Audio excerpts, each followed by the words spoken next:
idea that China is going to end up like a Western-style society is a nonsense. China will remain China.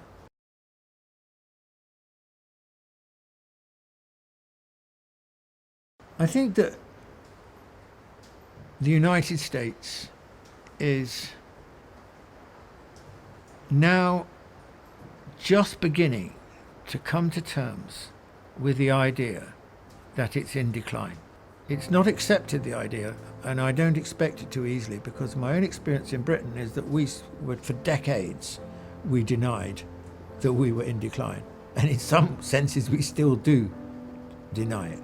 And America is just beginning to face up to this. Now, Obama, in one of his speeches, actually dismissed the idea. He said, nonsense that America would possibly be in decline. Now, Obama is not a stupid man, but it was obviously something that could not be said. The American public would not tolerate the idea of a politician saying that the country's in decline without it affecting his popularity. So Trump, in a sense, is the first president and the first, American leader who, in a sense, has admitted that America's in decline. Of course, his notion of decline is one that can be reversed by him. So he has the kind of great leader attitude towards decline. But at least in some shape or form, he has recognized the fact. Now, if you look closely at his policies, I think that his policies are defined by retreat. Retreat from agreements that have been made in the past, retreat from the extent to which America has been shaping and influencing the world and leading lots of multilateral bodies and so on. He's in steady retreat from these positions, hence his abandonment of various treaties like the Paris Agreement, like the Trans-Pacific Partnership.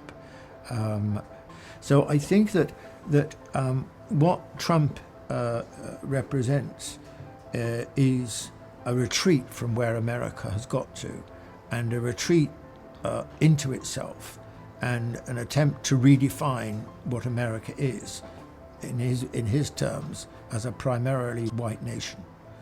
And his retreat from the world is also, I think, a retreat from the way the world is moving and where the world is moving. The world is moving more and more in the direction of growing power for the developing countries, the growing importance of developing countries. So he would absolutely set its face against reforming international institutions which enable them to have more power, because Trump's whole point is we want negotiations, we want bargains, we want deals on our terms, not on other countries' terms.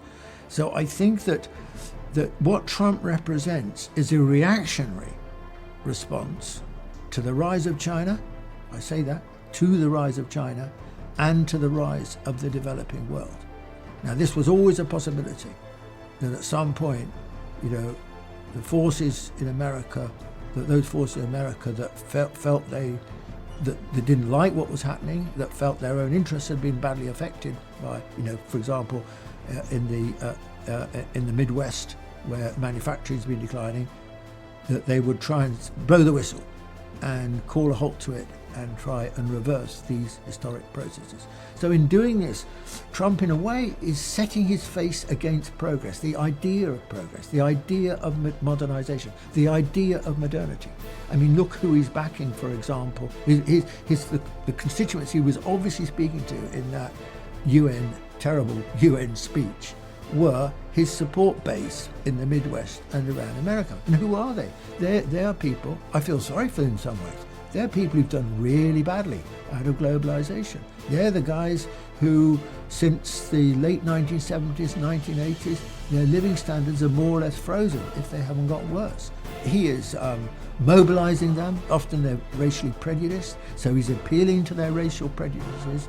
His view of the future is, in those terms, constructed in terms of those who would wish to return to the past, because the present has given them a very raw deal.